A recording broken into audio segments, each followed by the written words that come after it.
específicamente sobre evento vascular cerebral.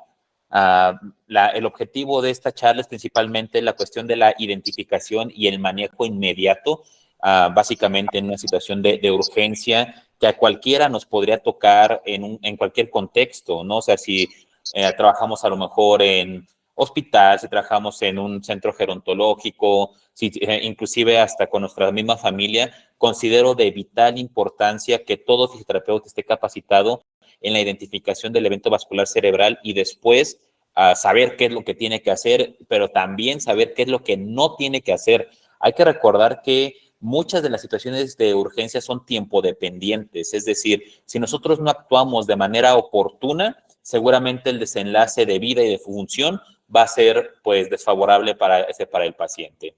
Entonces, entrando a esto, a nivel general, un evento vascular cerebral va a englobar un conjunto de trastornos clínicos de manifestación casi siempre súbita debido a un aporte insuficiente de sangre al cerebro. De una manera muy, muy global sería esto, ¿sale? Y algo también bien importante es que para denominarlo como un evento vascular cerebral, la sintomatología tiene que permanecer en el tiempo, por así decirlo, básicamente más de 24 horas. Si el paciente tiene una, cosa por decir, una sintomatología transitoria que se quita a lo mejor en algunos minutos o horas, estamos en presencia de algo denominado evento isquémico transitorio. Será algo similar a una angina, hagan de cuenta, es como la angina del cerebro, ¿no? A lo mejor en aquellos pacientes con alguna obstrucción parcial de las arterias coronarias, en determinadas situaciones pueden tener dolor de pecho, pues hagan de cuenta que un evento isquémico transitorio sería como un aviso de que, oye,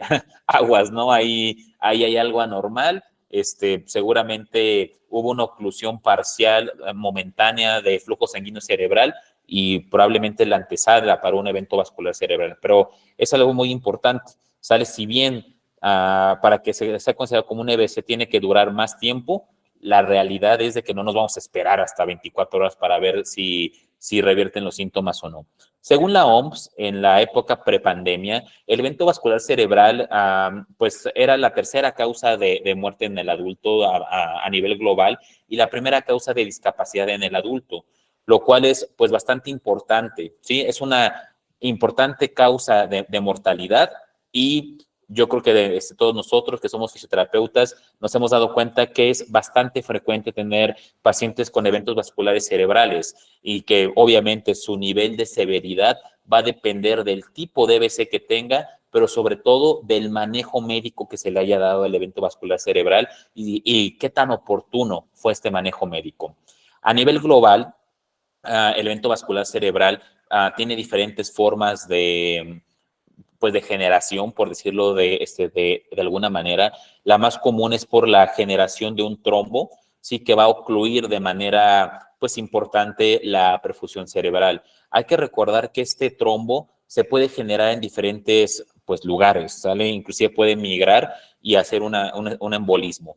Entonces, esto se puede básicamente hacer en situ, o sea, básicamente en la arteria cerebral afectada, se puede generar a nivel de la bifurcación de la carótida, eso también es algo muy importante y un lugar común en donde se van a formar trombos, inclusive el evento vascular cerebral puede estar generado por algún tipo de arritmias, específicamente está asociado con fibrilación auricular y con flóter auricular.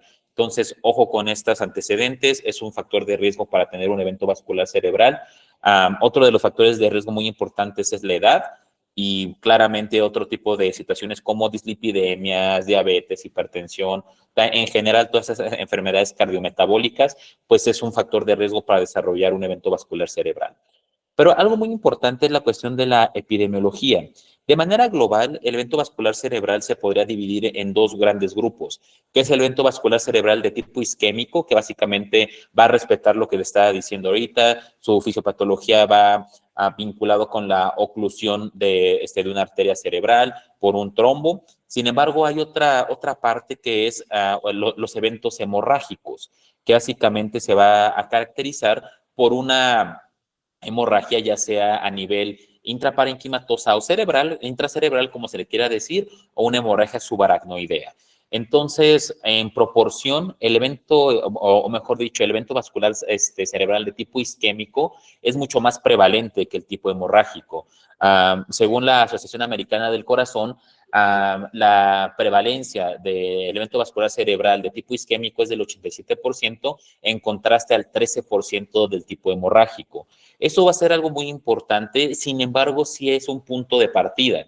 Si bien el evento vascular cerebral más común es el isquémico, ¿sale? Y gran parte de la terapéutica que vamos a hacer, sobre todo en la fase prehospitalaria, en la fase de urgencia prehospitalaria, va a ir vinculado a proporcionar o acercar al paciente al manejo para un evento vascular cerebral de tipo isquémico.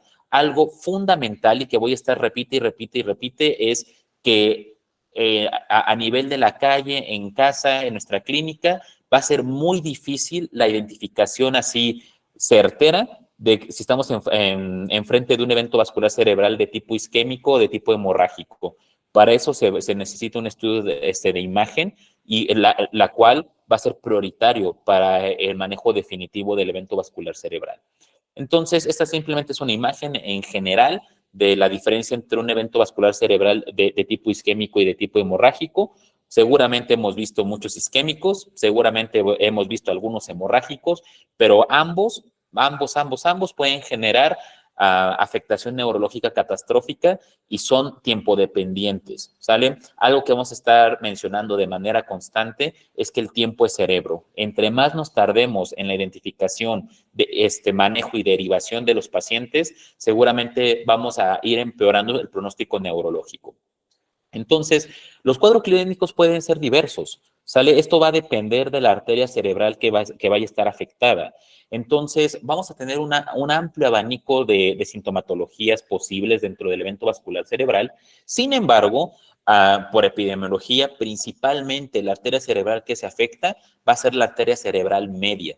¿Sale? Es la más común, es la más frecuente. Sin embargo, algo también muy importante es que la arteria cerebral media, como recordarán, es una de las arterias que irrigan un gran territorio del cerebro.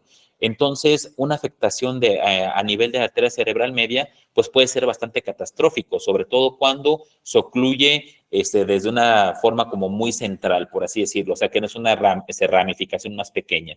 Entonces, el cuadro clínico va a depender de cuál es la zona afectada y eso es algo que tenemos que estar así que previendo nosotros a la hora de evaluar a un paciente.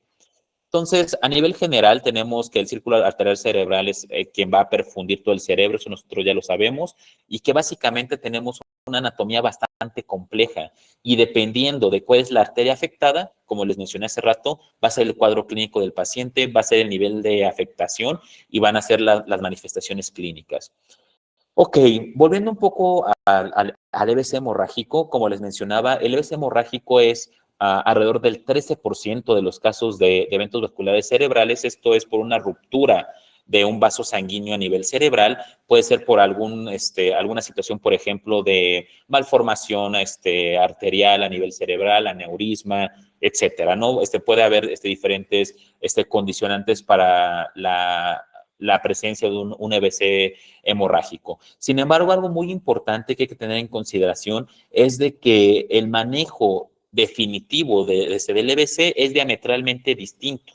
Si nosotros, o si en este caso el médico, le da un manejo erróneo al EBC, las consecuencias pueden ser catastróficas. Punto número uno, gran parte de lo que vamos a buscar en un EBC isquémico, ¿sale? Es la terapia por medio de fibrinolíticos, es decir, fármacos que van a ayudar al paciente a deshacer ese trombo ahora sí, con la premisa de que se busca reperfundir el cerebro y salvar algunas zonas que son rescatables todavía. ¿Sale? Sin embargo, en los pacientes con un EBC hemorrágico, si se le administra ese tratamiento fibrinolítico, pues puede ser letal para el paciente. Entonces, eso es algo muy, muy importante a la hora de la identificación de cuál va a ser el manejo definitivo del paciente con EBC. A grandes rasgos, el EBC hemorrágico, como les mencionaba hace rato, se va a dividir en dos, en aquellos que generan una hemorragia intracerebral o una hemorragia subaracnoidea, y el cuadro clínico va a ser distinto, ¿sale? Y lo vamos a ir abordando un poquito más adelante. ¿Cuáles van a ser las metas generales en el manejo del paciente con un evento vascular cerebral? Va a ser la reducción de la discapacidad y muerte. Creo que eso es bastante claro, más con el problema de salud pública que acabo de mencionar hace rato. Una de las principales causas de muerte, la principal causa de discapacidad en el adulto. Eso es algo brutal y es algo que debería de ser prioritario dentro del sistema de salud, ¿sale? Eso es algo muy importante. Evitar discapacidad y muerte por evento vascular cerebral, reducir los costos de atención. Algo que está bastante curioso en el manejo de pacientes con EBC es que se estima que más de la mitad del dinero invertido en el tratamiento global del paciente con evento vascular cerebral es posterior al EBC durante la fase de recuperación. Entonces, es muy costoso, ¿sale? Entre mayor nivel de discapacidad tenga el paciente, más costoso es. Se gasta una gran cantidad de dinero en rehabilitación y sobre todo tiene un impacto social bastante importante, así que a nivel nacional e internacional, y claramente también un impacto familiar, pues brutal, ¿sí? Otra cosa es, dentro de los objetivos o dentro de las metas, es lograr estancias hospitalarias más cortas y periodo de rehabilitación más breve por las situaciones que le estaba comentando. Se reducen complicaciones, se reducen costos. Y yo creo que esto es algo que el fisioterapeuta siempre quiere, que el paciente logre regresar a su entorno laboral y social previo a la patología, en este caso previo al evento vascular cerebral. Entonces, si se fijan, el cerebro tiene ciertas características que lo hacen muy susceptible a la lesión, ¿sí? Sabemos que el cerebro depende, así de manera muy clara, ¿sí? De un aporte de sangre continuo, un aporte de oxígeno continuo, un aporte de glucosa continuo, y en realidad el cerebro tiene un periodo bastante cortito, por así decirlo, de resistencia a la isquemia. Sí, dura poco en un entorno isquémico, eso va a generar un daño cerebral en algunas ocasiones irreversible.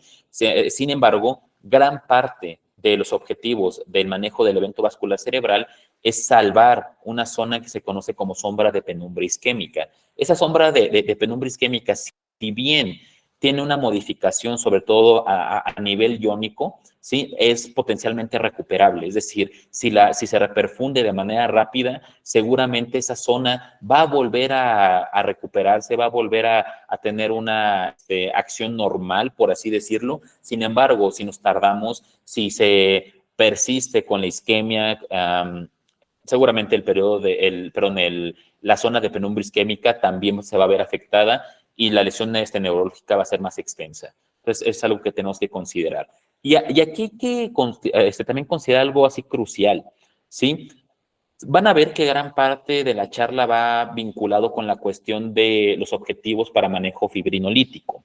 Sin embargo, hay que recordar que los pacientes, ese 13%, es decir, esa minoría de pacientes que son un EBC hemorrágico, no son candidatos a tratamiento fibrinolítico. Sin embargo, volviendo a lo más común, que es cerca del 87%, que pudieran ser potencialmente candidatos a tratamiento fibrinolítico, la meta, ¿sí? Es algo muy importante, la meta es que el paciente llegue al hospital y se le esté administrando el tratamiento fibrinolítico en una ventana de 3 horas de manera preferencial. Máximo, y no en todos los pacientes, sino en pacientes bien seleccionados, hasta de 4 horas y media. Es decir, si nosotros vemos a un paciente fuera de esta ventana, seguramente ya no va a ser candidato para tratamiento fibrinolítico y seguramente, así que el impacto funcional, inclusive el impacto de mortalidad del EBC, pues va a ser mayor porque no se le está dando el beneficio del tratamiento fibrinolítico. Si entonces recuerden esto, gran parte del éxito del manejo de urgencias de un paciente con evento vascular cerebral es que tan pronto llega al hospital y se le administra el tratamiento fibrinolítico. Sin embargo, 3 horas es algo bastante complicado, porque en esas 3 horas, ¿qué tiene que suceder? La evaluación del paciente, por ejemplo, que llegue la ambulancia, ¿sí? Que se derive a un hospital adecuado, que se le saque un estudio de imagen y que se decida cuál es el tratamiento de elección, que en este caso, si es un EBC isquémico, será el tratamiento fibrinolítico. Entonces, eso es lo que le estaba comentando. Básicamente, el objetivo del tratamiento fibrinolítico es salvar la zona de penumbra isquémica para minimizar el impacto de la lesión cerebral. Entonces, tiempo es cerebro, hay que recordar eso siempre. Dentro de la atención extrahospitalaria o prehospitalaria, como le quieran decir, gran parte de lo que tendremos que hacer y nos podremos sentir así que bien nosotros, con nosotros mismos, si hacemos lo siguiente, que es identificación y evaluación rápida del paciente, es decir, hay que sospechar y hay que identificar de manera precisa datos clínicos de evento vascular cerebral y ante la mínima duda, sí, actuar, ¿sale? Que vendría siendo el traslado rápido con notificación previa a la llegada. ¿Sí? En un mundo ideal, ¿qué es lo que se tendría que hacer? Evaluar, identificar, llamar a una ambulancia y que el paciente llegue en la ambulancia, sale al hospital y que se notifique. Entonces, el tiempo y la coordinación, por así decirlo, entre lo que nosotros hacemos, por ejemplo, en casa, en la clínica, en nuestro centro de trabajo, y ahora sí que toda esta maquinaria del sistema de urgencias de nuestras ciudades tiene que estar bien embonada y bien engrasada para que nosotros tengamos o para que nuestro paciente tenga un desenlace favorable. Entonces, cada uno tiene que hacer la parte que le corresponde para que el paciente pues llegue bien al hospital y tenga acceso al tratamiento de elección. Entonces, nosotros tenemos que ser expertos en la identificación del evento vascular cerebral y no se nos tiene que ir un evento vascular cerebral nunca. Esta es la cadena de supervivencia que menciona la Asociación Americana del Corazón, el cual, a diferencia de la cadena de supervivencia de paro cardíaco, está conformado por 4 eslabones. Los cuales son estos, que vendría siendo el reconocimiento y reacción rápido rápido ante los signos y síntomas de VC. Ahí nosotros entramos en cualquier contexto, sale sin importar en dónde estemos.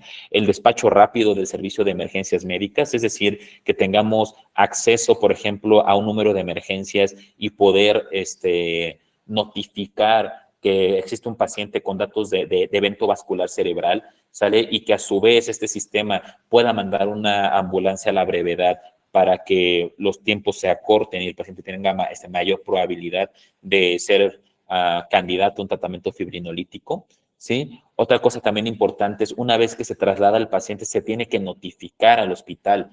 Aquí algo importante es que muchos hospitales tienen algo que denominan este código stroke, ¿sale? Entonces deberíamos de identificar en nuestras ciudades qué pues hospitales tienen acceso o tienen los recursos para atender un evento vascular cerebral y pues mandar al paciente o que se traslade al paciente a esos hospitales que tienen los insumos, el personal y la experiencia en el manejo de evento vascular cerebral.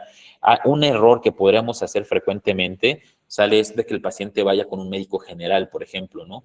Que a lo mejor vaya a su centro de salud, que a lo mejor vaya a un médico de farmacia. Ojo, no estoy diciendo que sean malos, sin embargo, no van a contar con infraestructura, no van a contar con los medicamentos, simplemente no, se les va a salir de las manos el caso.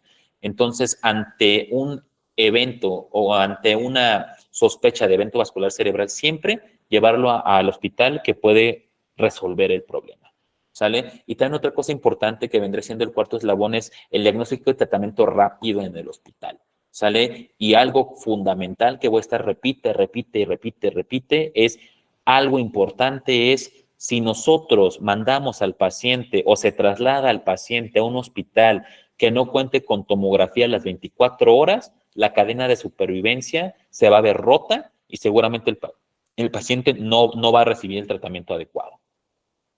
Pero bueno, dentro de la identificación, que es lo que estaba diciendo, a grandes rasgos podríamos tener 5 síndromes de EBC dependiendo la región en la cual se ve afectada, que vendría siendo un EBC del hemisferio izquierdo, de hemisferio derecho, de cerebelo, de tronco cerebral y los eventos hemorrágicos. Entonces, ahorita voy a hablar sobre las características principales de este tipo de EBCs y posteriormente las evaluaciones prehospitalarias que se hacen para su identificación y que no se nos vaya ni un solo EBC.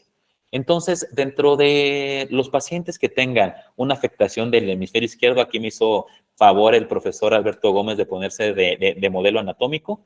Quería, así que una representación y me hizo favor de ponerse él. Sí, entonces el hemisferio izquierdo para la mayoría de las personas vendría siendo un hemisferio pues dominante. ¿Cuáles van a ser las características principales de la afectación del hemisferio izquierdo? Sería déficit visual del campo derecho, es decir, un déficit contralateral, sale afasia expresiva y receptiva, desviación de la mirada hacia el lado izquierdo, hemiparesia derecha, afectación sensorial del hemicuerpo derecho. Entonces, si se fijan a grandes rasgos, los datos típicos de un evento vascular cerebral, es decir, afectación motora y sensitiva del lado contralateral a la lesión. Algo también muy importante, los ojos habitualmente te señalan el lado de la afectación. Es decir, si el paciente tiene una hemiparesia, en este caso, por ejemplo, derecha, y el EBC izquierdo, seguramente el paciente va a tener un predominio hacia voltear hacia el lado de la lesión, es decir, hacia el lado contralateral de la afectación motora. Entonces, hay que tener precaución con eso. Yo creo que también algo característico de una lesión a nivel del hemisferio izquierdo es la fascia, ya sea expresiva o receptiva, y gran parte de ahora sí de las evaluaciones que vamos a realizar también es basado en esto, ¿sale? Y algo muy bonito de la atención de urgencias prehospitalarias es de que nos vamos a dar cuenta que hay escalas validadas muy chiquitas y con una especificidad bastante importante. Por ejemplo, ¿cómo sería la afectación del lado derecho, del lado no dominante? Seguramente vamos a tener un déficit del campo visual contralateral, es decir, del izquierdo. Podríamos llegar a tener una heminegligencia del lado contralateral, es decir, del lado izquierdo, es decir, que el paciente no reconozca ese lado del cuerpo. Y eso también dentro de la evaluación puede ser un tanto complejo porque puede ser que no te peles si por ejemplo, si tú lo abordas del lado izquierdo y el paciente tiene un EBC derecho, capaz que ni te hace caso y la solución sería pasarte del otro lado. Va a tener una desviación hacia el lado derecho, recuerden, la mirada suele apuntar hacia el lado de la lesión cerebral, al menos en el caso de evento vascular cerebral. Va a tener una hemiparesia izquierda y una afectación sensorial también del lado izquierdo. Aquí se me fue ¿cómo se dice? Esta palabra, esta aquí no va, ¿sale?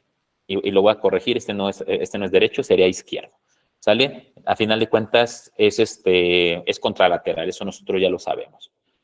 ¿Qué datos tendríamos, por ejemplo, en caso de que tuviéramos una afectación a nivel de tallo cerebral? Esto es bastante curioso, ¿sale? En cuanto a la afectación motora, podemos tener dos cuadros, que vendría siendo una afectación como si fuera una cuadriparesia, básicamente afectación de las cuatro extremidades, ¿sale? Que se podría inclusive confundir con una lesión medular. Sí, eso es una lesión medular alta, ¿sale? O también podríamos llegar a tener presencia de signos cruzados, es decir, por ejemplo, afectación de un lado de la cara, ¿sí? Y afectación del lado contralateral del hemicuerpo en cuanto a brazos y piernas. No sé si me está dando a entender, como lo vemos en la imagen de Beto del lado derecho, es decir, en este caso una afectación, por ejemplo, de la cara del lado izquierdo, ¿sale? Y una afectación de las extremidades del lado derecho. Eso podría ser un dato clínico de afectación del tallo cerebral. Otra cosa importante es de que el paciente cuando tiene afectación de ese tallo puede tener anomalías del movimiento ocular, puede tener presencia de disfagia, presencia de vértigo y tinnitus también puede llegar a tener. Entonces, también si por ahí los ojos tienen un movimiento anormal, si tiene una modificación en la mirada horizontal, podrá ser también un dato, ¿sí? de alteración a nivel de tallo. Entonces, ahorita vamos a estructurar un poquito mejor nuestra evaluación, ¿sale? Otra cosa también importante con la alteración a nivel de este tallo es de que puede haber una afectación del nivel de conciencia, puede haber presencia de náuseas, vómito, hipo y alteraciones del patrón respiratorio, como pudiera ser algunas ventilaciones, así que muy características del paciente neurocrítico, como pudiera ser, por ejemplo, respiraciones de Biot, de Cheyne-Stokes, etcétera, ¿no? Entonces, aguas con esto, sin embargo, estos datos de náuseas, vómito y esto no son específicos de tallo. Entonces, sí te puede decir que hay afectación de tallo, pero también se puede dar, por ejemplo, en pacientes con aumento de la presión intracraneal. Entonces, hay que tener precaución, hay que hacer una evaluación bien meticulosa y enfocada, pero sobre todo también rápida, para evitar sí que se nos vaya por ahí algún EBC. También puede haber eventos vasculares cerebrales a nivel de cerebelo. Entonces, aquí básicamente vamos a tener presencia de ataxia, sobre todo ipsilateral al lado afectado. Puede haber presencia de desequilibrio y signos típicos de descoordinación. Sale lo típico del paciente atáxico. De hecho, puedes semejar a un paciente borracho. Sí, luego puedes decir, es que el paciente está borracho. Oye, pero no tomó. Ok. Puede ser que a lo mejor tiene presencia de un EBC a nivel de cerebelo. No es tan común, pero sí puede suceder. Recuerden que lo más común es de que sea de arteria cerebral media. Y en cuanto al EBC isquémico, ¿qué onda? ¿No? O sea, ¿qué es lo que vamos a checar?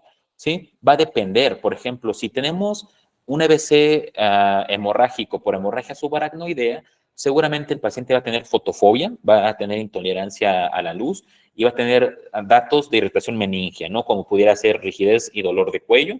En el caso de una hemorragia intracerebral, va a tener signos focales, es decir, va a depender de la zona en la cual el paciente sangró, va a ser la caracterización, por así decirlo, de los signos. Sin embargo, ambos pueden presentar cefaleas, náuseas, vómito y deterioro neurológico. Entonces, ojo con eso, ¿sí? Muy bien. Las preguntas las dejamos hasta el final, ¿vale? Sin embargo, otra cosa también muy importante que hay que determinar en el evento vascular cerebral es que puede haber algunas condiciones que se parecen, ¿sale? Que de hecho nos pueden confundir y podemos decir es un EBC, pero en realidad no lo es, puede ser otra cosa. ¿Cómo qué? Punto número uno, no sabemos si es un EBC isquémico o hemorrágico. Sin embargo, también se puede asemejar la sintomatología, por ejemplo, en pacientes con un tumor cerebral, con un absceso cerebral, a un paciente con migraña, porque si se fijan, el EBC suele cursar con dolor de cabeza también. Un hematoma subdural, ¿sale? Inclusive, por ejemplo, hipoglucemia o un estado posictal, sobre todo con los pacientes que convulsionan. Entonces, tenemos que ser bastante juiciosos en la parte de los antecedentes del paciente. Sin embargo, ante la duda hay que actuar, ¿vale? Eso es algo importantísimo a nivel prehospitalario. Ante la duda, siempre va a ser mejor exagerar y que te digan, sabes que no era un EBC, era otra cosa, pero aún así, si el paciente no sabía que tenía un tumor, pues creo que también es importante que lo sepa, ¿no? Y llevarlo al hospital, ¿sí? Entonces, a lo que voy es a gran parte de ahora sí que de las claves para la identificación de si es un EBC o no, recuerden es que el EBC tiene una presencia o un inicio de los síntomas abrupto, es agudo, ¿sale? Y generalmente no va a haber un antecedente, por ejemplo, de trauma, de convulsiones, de migraña, ¿sale? De tumores inclusive. Por ejemplo, otra de las diferencias para diferenciar entre tumor y absceso, por ejemplo, es que la sintomatología en los tumores y en los abscesos suelen ser muy paulatinas y lentas, ¿sale? A diferencia, por ejemplo, del EBC, que es súbito, ¿sale? El hematoma subdural, si bien también es una hemorragia, una de las antecedentes que debe tener el paciente para sospechar de una hematoma subdural habitualmente es un traumatismo, ¿sale? O sea, si el paciente tiene antecedentes de trauma, tal vez sí pudiéramos pensar en un hematoma subdural. La hipoglucemia, pues básicamente es checarle una glicemia capilar para ver el paciente cómo está. El estado posictal es determinar si el paciente convulsionó previamente y a lo mejor está en el estado posictal, etcétera, ¿no? Entonces, si se fijan, gran parte de la identificación es basado en cómo se iniciaron los síntomas, cuáles son los eventos previos al inicio de la manifestación clínica y cuál es el historial del paciente. Ahora sí, ¿cómo vamos a valorar o qué escalas vamos a utilizar en el paciente? Vamos a utilizar básicamente el día de hoy dos escalas, que es la escala prehospitalaria de Cincinnati y una escala que se llama escala MED. Sale que es una escala desarrollada por la Universidad de Miami. Es bastante común que los centros hospitalarios utilicen también una escala que se llama NIS, que es una escala básicamente de los institutos de salud pública de Estados Unidos. Es una escala bastante robusta y bastante buena. Sin embargo, para fines de evaluación inicial y de evaluación de urgencia fuera del hospital, no la vamos a ver el día de hoy, sale más allá de los objetivos de esta charla. Entonces, la escala de Cincinnati es algo que deberíamos de saber todos, ¿sale? Y algo bien importante, con solo un hallazgo que tenga la escala de Cincinnati, ¿sale? Arroja que el paciente va a tener una probabilidad de tener un evento vascular cerebral hasta del 73%. Entonces, con un solo hallazgo, y creo que ese 73% es lo suficientemente alto como para que el paciente vaya al hospital. Entonces, vamos a ver cómo se hace la escala.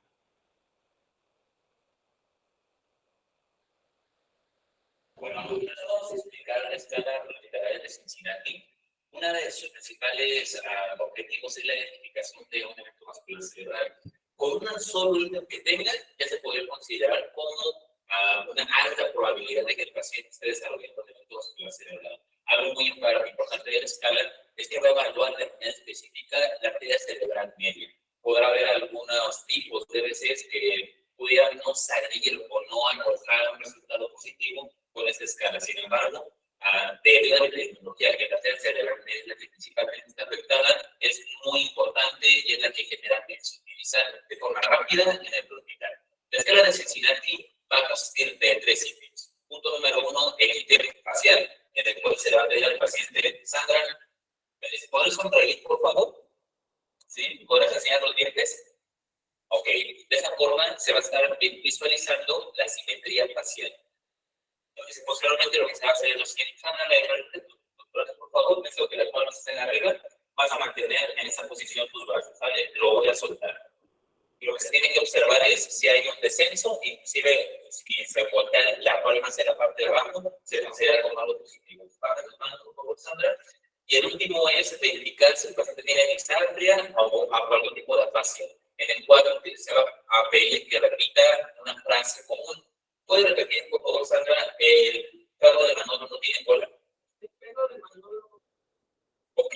¿Qué es lo que veríamos ahí? Que el paciente, o en este caso la paciente, repita las frases tal cual es, se arrastra las palabras o insiste en las palabras. Entonces, recuerden, con un ítem que tenga positivo, es de alto riesgo para poner todas las células.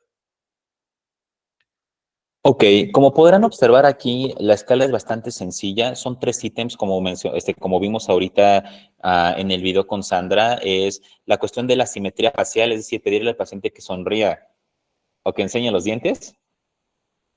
Y de esa manera nosotros estamos viendo si hay asimetría facial. ¿Sí? La otra vendría siendo bueno, que el paciente levante las manos con las palmas hacia arriba. ¿Sale? Aquí básicamente es para la identificación de una hemiparesia en extremidades superiores. Y la otra es para la identificación de afasias o disartrias.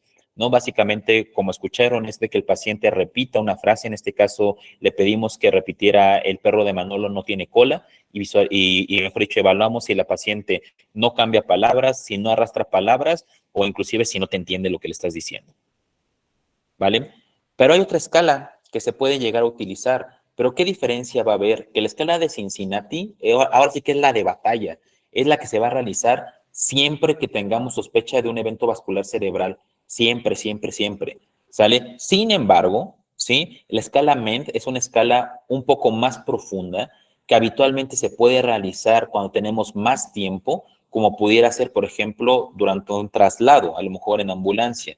Sin embargo, tal vez, si tú haces escala de Cincinnati, si te fijas, lo puedes hacer en un minuto, pero en lo que llega la ambulancia o en lo que llega la ayuda, si te da tiempo, se podría ser una gran alternativa para ir aprovechando el tiempo verificando la escala MEND. La escala MEND, ¿sale? Básicamente es esta escala, como les comentaba, es desarrollada por la Universidad de Miami, ¿sí?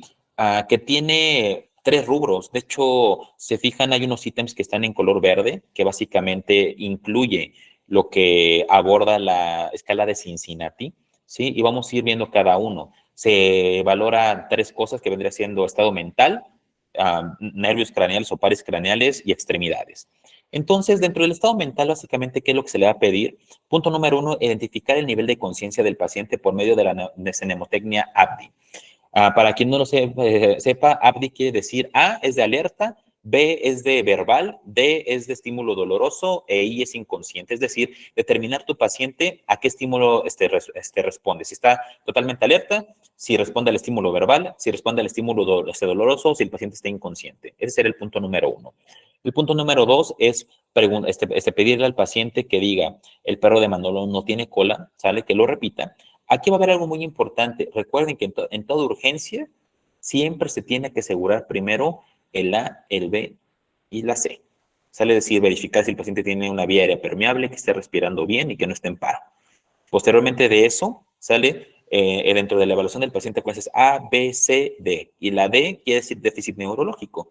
Entonces, seguramente sería una buena alternativa hacer estas escalas, tanto Cincinnati como MEND, durante la D de déficit neurológico, pero siempre dando prioridad a Cincinnati porque es más rápida, y si se cuenta con el tiempo, podríamos agregar la escala MEND. En caso de que a lo mejor se haga por personal prehospitalario, se podría realizar durante el traslado del paciente, o como el ejemplo que les decía hace rato, tal vez se podría evaluar en lo que llega a la ambulancia. ¿sale? Entonces, ya después de eso, verificar lo del perro de Manolo no tiene cola para verificar afasia o disartria, es igualito que lo que hicimos en Cincinnati. Hay que preguntarle al paciente y el mes, ¿sale? Para ver si nos responde de una manera correcta. Y hay que evaluar algunos comandos, como pudiera ser que cierre y que abra los ojos. Y ahí nosotros terminamos con la parte de estado mental. Posteriormente vendría la cuestión de los pares craneales, que al igual que en Cincinnati, si se fijan, puse en azul y subrayado lo que corresponde a Cincinnati, ¿sale? Que se le va a pedir al paciente que sonría o que saque los dientes para visualizar la simetría facial. Otra cosa que se le va a hacer es verificar los cuadrantes, que básicamente es colocando las manos más o menos a la altura, como se diría vulgarmente, del rabillo del ojo, ¿sale? Un poquito más arriba y ver si el paciente es capaz de visualizar tu mano en los 4 cuadrantes. Ahorita viene un video más explicativo en cuanto a esto.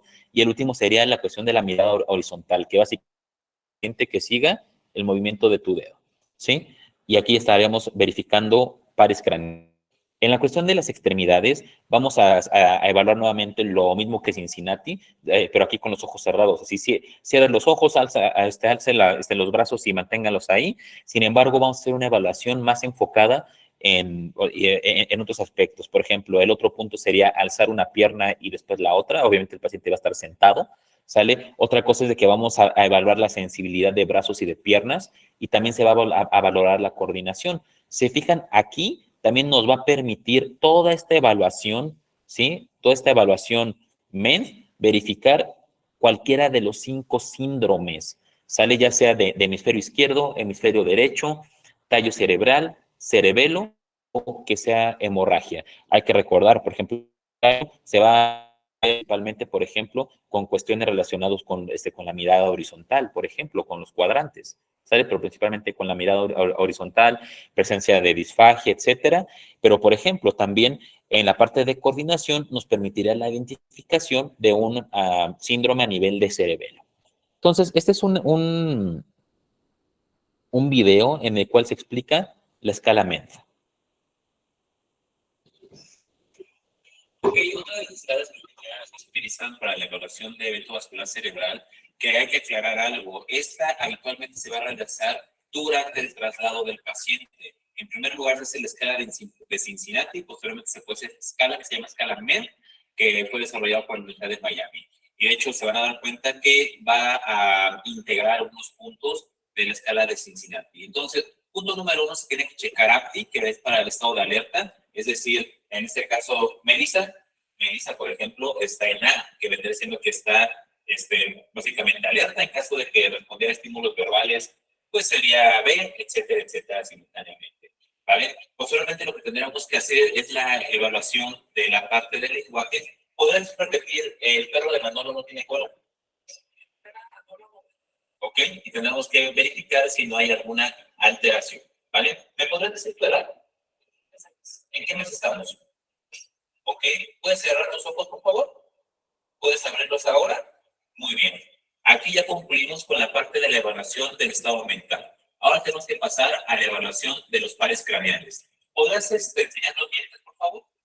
¿Ok? Posteriormente lo que vamos a checar es la cuestión de la visualización de los 4 cuadrantes. ¿Puedes ver hacia mi nariz, por favor? Aquí. Y lo que tengo que hacer es colocar las manos por esta altura. ¿Puedes ver esto? ¿Puedes ver esto? ¿Puedes ver esto? ¿Puedes ver esto? ¿Ok? Necesito que sigas mi dedo, ¿ok? Sin mover la cabeza, ¿ok? Para acá y para acá. Eso es para la cuestión de la evaluación de la mirada horizontal. La última parte de la evaluación MEN es sobre las extremidades. ¿Puedes cerrar tus ojos, por favor? Voy a necesitar que me prestes tus brazos, por favor, con las palmas hacia arriba. Tienes que sostener ahí tus brazos, ¿vale? Suelto y verifico cómo se comporta. ¿Puedes abrir tus ojos, Mel? Baja tus brazos, por favor. Con los ojos abiertos, ¿puedes alzar una rodilla? Ok, ahora la otra, bájalo y ahora la otra. Ok, muy bien. Puedes cerrar tus ojos nuevamente. Ahora vamos a checar la parte de la sensibilidad. ¿Qué te estoy haciendo, Meli? Ahora, ahora, ahora. Ok, te voy a descubrir tantito aquí. ¿Qué te estoy haciendo? Ok, aquí. Ok, tenemos sensibilidad del otro lado. Ok, ok. ¿Puedes abrir los ojos, por favor? Ahora lo que voy a necesitar, Meli, es yo te voy a poner mi dedo aquí enfrente y necesito que toques nariz, mi dedo, nariz. Primero con tu mano derecha, por favor. Ok, ahora con la otra mano. Muy bien. Ahora lo que necesito que hagas es, toca con tu talón, tu espinilla, y necesito que deslices por toda la espinilla. Bien, ahora del otro lado. Ok, muy bien. Con este punto terminaremos la escala MEN. Si se fijan, es una escala más extensa que requiere de más tiempo. Sin embargo, nos va a permitir la identificación de algunos tipos de herencias. Ok, muy bien. Esa fue una demostración. Espero que se haya alcanzado a ver lo suficientemente bien el video. Entonces, ambas escalas son buenas, Cincinnati o MEN, pero lo importante es saberla realizar en el momento oportuno. Algo que es crucial es, dejen de hacer cosas que no ameritan, dejen de intentar explorar a mayor profundidad a su paciente, ¿sale? Con cosas que solamente les va a quitar tiempo. La escala MEN está validada para prehospital, la escala de Cincinnati está valorada para prehospital. Entonces, úsenlas, ¿sale? Usen esas escalas. Esta es la última guía de la AJA y de la ASA, de la American Stroke Association, justamente sobre el manejo agudo del paciente con evento vascular cerebral, ¿sale? Y es básicamente lo que se recomienda en el ACLS. Y también otros puntos importantes que de hecho vienen en la guía son los siguientes. No hay que, y ese es un punto fundamental, no trate hipertensión en prehospital. Es común que el paciente esté hipertenso con evento vascular cerebral. No se trata la hipertensión en prehospital, porque generalmente es un mecanismo compensatorio para mejorar la perfusión cerebral. Entonces, nada de darle pastillitas para la presión, nada de bajarle la presión a un paciente con datos de evento vascular cerebral. Eso se hará en el hospital. En prehospital no se trata la hipertensión, ¿vale? No administre glucosa de manera rutinaria. No hay que darle glucosa por nuestra mente que dice así de, ay, pues es que yo sé que el cerebro solo funciona con oxígeno y glucosa, le doy más glucosa. No, sí, aumenta o potencializa el daño cerebral. Entonces, solo se le administra glucosa a los pacientes que están hipoglucémicos, es decir, a los pacientes que tienen menos de 60 gramos sobre decilitro. Si no tiene hipoglucemia, no se le da glucosa. Hay que evitar la broncoaspiración. No se le da nada al paciente por vía oral. ¿Sí? Se mantiene en posición semifowler al paciente. Eso es trascendental, ¿sale? Para evitar broncoaspiración, porque luego eso inclusive puede matar al paciente. Y no administrar oxígeno a todos los pacientes, solamente si tiene una saturación por debajo de 94, ¿sale? Así, tajante. Estos son puntos cruciales para un adecuado manejo. Y lo que sigue, dentro de lo más importante, al menos que sean alguien así como Moni Vidente o Walter Mercado, que sepan predecir el futuro, ¿sale? Ustedes van a necesitar forzosamente que su paciente tenga o se le arroje, ¿sí? Un estudio tomográfico, un estudio de imagen. ¿Con qué finalidad? ¿Sí? De identificar si el paciente efectivamente tiene un evento vascular cerebral de tipo isquémico y de tipo hemorrágico. Pero aquí les quiero decir algo. Las alteraciones o las modificaciones tomográficas en paciente con EBC isquémico en las fases agudas, que es cuando va a llegar al hospital, es común ver imágenes normales de TAC. Repito, normales. No esperen ver algo. De hecho, desde que el paciente vea, o mejor dicho, que en la tomografía se vea normal, eso es algo bueno, porque quiere decir que el paciente tiene un EBC isquémico y que seguramente va a ser candidato para trombólisis. ¿Sale? Entonces, no, así de que, es que no tiene nada en la TAC, pues eso es lo que queremos, que no tenga nada para que se pueda trombolizar. Por ahí puede llegar a tener, a ver, que si podría repetir lo último mencionado, por favor. Ok, sí, que el paciente requiere forzosamente un ATAC para diferenciar entre un EBC isquémico y un EBC hemorrágico, y el EBC isquémico en la TAC, en la fase aguda, es posible que se vea normal, es decir, no se va a ver alteraciones. Entonces, paciente con datos clínicos de EBC y TAC normal es un EBC isquémico y se tiene que trombolizar. ¿sale? Entonces, la TAC básicamente es para descartar el EBC hemorrágico. Entonces, es prioridad para el manejo médico. Entonces, es para diferenciar esto, un EBC isquémico o un EBC hemorrágico. Entonces, vean, ese paciente, esa mancha blanca, por decirlo de alguna manera que se las va a puntear ahorita, es una hemorragia. ¿Eso qué quiere decir? Ay, no. El paciente no tiene un EBC isquémico, es un EBC hemorrágico, por lo tanto no se le va a poder dar tratamiento fibrinolítico.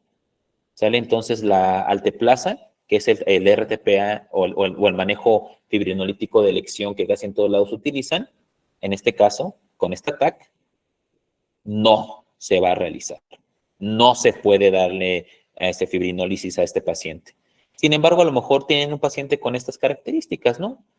Un ataque normal, con datos clínicos de evento vascular cerebral, seguramente va a ser un candidato. Si llega dentro de las 3 a 4.5 horas desde el inicio de los síntomas, será un candidato. Entonces, esta es otra diapositiva que es crucial, por eso se la repetí. Desde el inicio de los síntomas hasta la administración de RTPA, desde el inicio de los síntomas, repito, hasta la administración de RTPA, tienen que pasar prioritariamente 3 horas. Y algo importante, hay un dato, ¿sí? O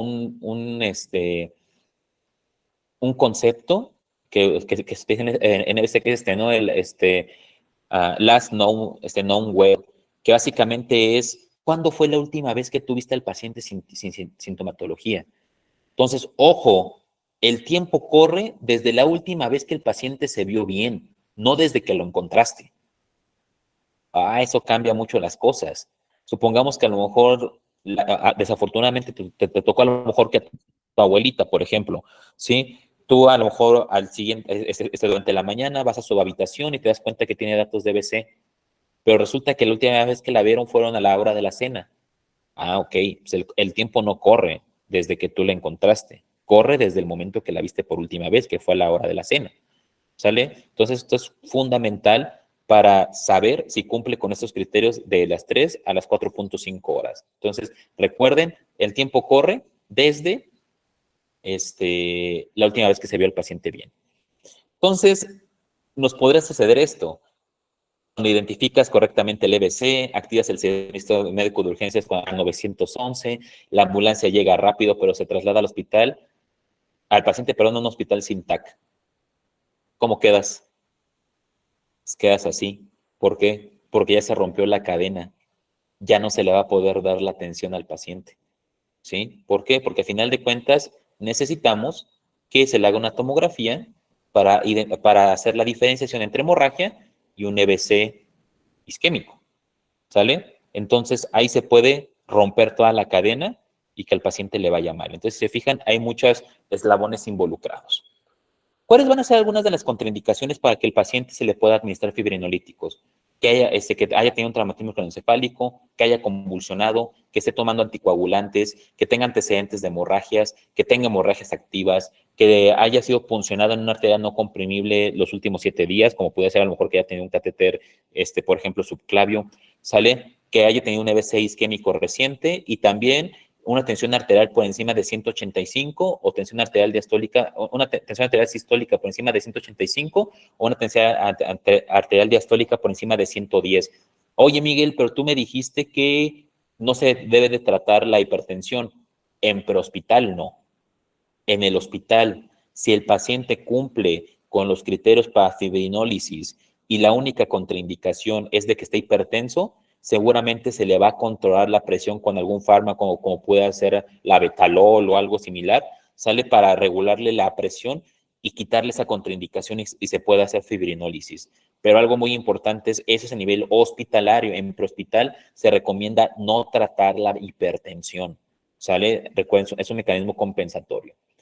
Y eso ya está más fresón, ¿sale? Hay que ver en México en qué hospitales hay esta posibilidad, seguramente en los hospitales grandes de tercer nivel, pero en algunos casos se puede considerar la terapia endovascular, específicamente algo denominado trombiectomía, que puede ser mecánica o básicamente poner este fibrinolítico en sitio. Y esto puede ampliar así que la ventana de tratamiento hasta 24 horas desde el inicio de los síntomas. Es decir, Seguramente en pacientes bien seleccionados se podría ampliar hasta 24 horas, sin embargo requiere de algunos estudios adicionales como una resonancia magnética, por ejemplo, para verificar zona de penumbra isquémica. Pero creo que es importante saber que este tiempo se puede ampliar hasta 24 horas en algunos pacientes bien seleccionados si se puede realizar por cateterismo.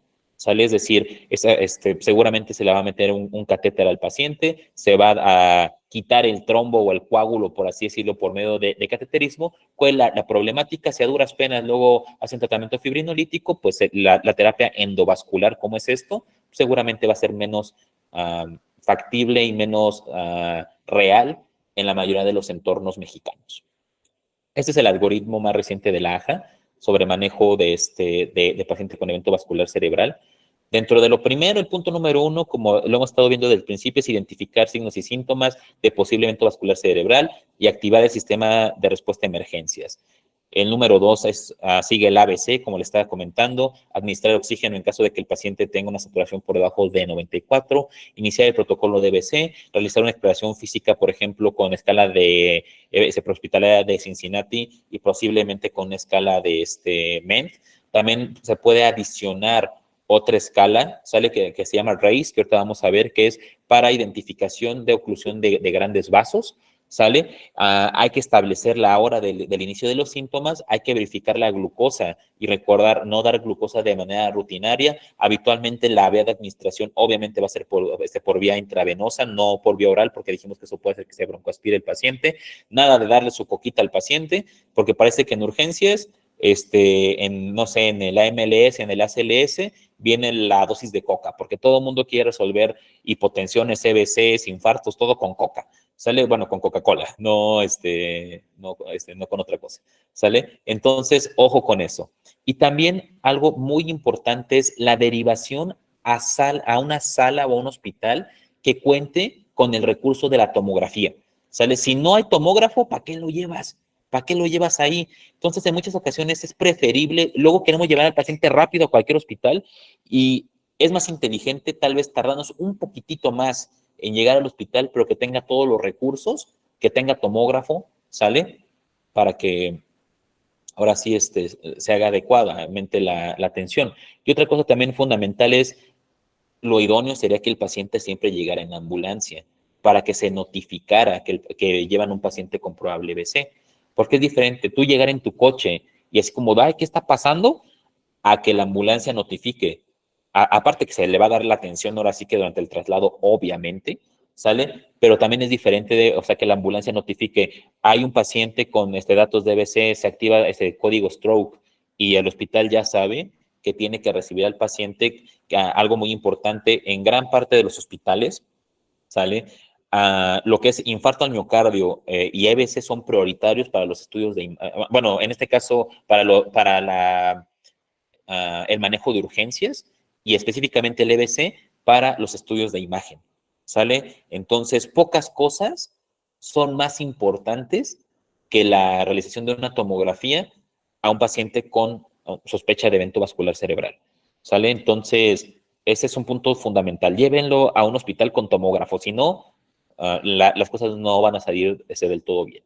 Esta es una escala que se podrá complementar. La verdad es que no recomiendo que se haga de manera rutinaria, pero si hubiera tiempo, tal vez hacer la escala RACE, que básicamente es de severidad, sale para la identificación de oclusiones de grandes vasos, sale, se puede realizar, ¿sí? Y de hecho hay algunos ítems que se parecen a la escala de Cincinnati.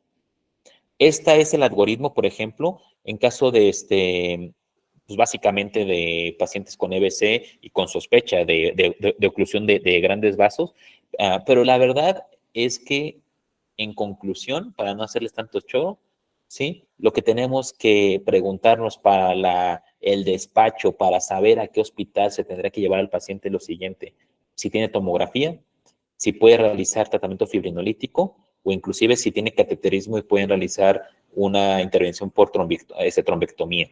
Entonces, si dices que no, principalmente al ATAC y al fibrinolítico, seguramente es mala idea que el paciente llegue a ese hospital. Entonces, como conclusiones, ya para terminar con este webinar, hay que recordar que el tiempo es cerebro, se debe realizar un ATAC para identificación del tipo de BC, se puede utilizar tratamiento fibrinolítico en EBC isquémico siempre y cuando se administre dentro de las 3 a 4.5 horas de inicio de la sintomatología y que algunos pacientes se podrían llegar a beneficiar de la terapia endovascular hasta 24 horas posterior al inicio de los síntomas. Entonces, pues vaya, si se fijan, gran parte de lo que nosotros tendríamos que hacer es identificación, protección de vía aérea, evitar hacer prácticamente tonterías que no se tienen que hacer porque que complican todo, activar el sistema médico de urgencias y si nos dan a decidir a qué hospital se va, saber a qué hospital es el más propicio, ¿sale? Y seguramente son hospitales de segundo o de tercer nivel. Nada de cliniquitas, nada que con el médico de la familia, nada que voy con el pediatra porque él me está tratando desde chiquito y ya tengo 40 años, al hospital, ¿sale? A donde se puede resolver esto y recordar que el tiempo es cerebro. Entre más nosotros nos tardemos, creo que ahora sí que la consigna es muy rápida, es identificación y derivación rápida al hospital, ¿sale? Y evitar complicaciones desde el momento en el cual se identificó el EBC hasta que el paciente llega ya básicamente con el médico tratante. Entonces, por mi parte sería todo, ¿sale? Y también aprovechamos para invitarlos a nuestro diplomado de primeros auxilios y urgencias en centros de fisioterapia, ¿sale? Este diplomado va enfocado a diferentes áreas, no únicamente es a hospital, tal vez luego hay una confusión de que porque nosotros nos dedicamos a terapia intensiva, el diplomado de primeros auxilios únicamente es para área intrahospitalaria. La realidad es que no. Los primeros auxilios es algo que deberíamos de hacer o que deberíamos de saber todas las personas en todos los contextos clínicos en los cuales estamos, porque se nos puede poner mal cualquier paciente, ¿no? Si nos dedicamos a pediatría, a geria, a rehabilitación cardíaca, a lo que sea, una urgencia está latente todo el tiempo. Entonces, no sean como Malcolm, ¿no? Que les da miedo meter las manos. Mejor hay que capacitarse. Muchas gracias por conectarse. Voy a dejar de compartir mi pantalla y queda el micrófono abierto en caso de que tengan dudas.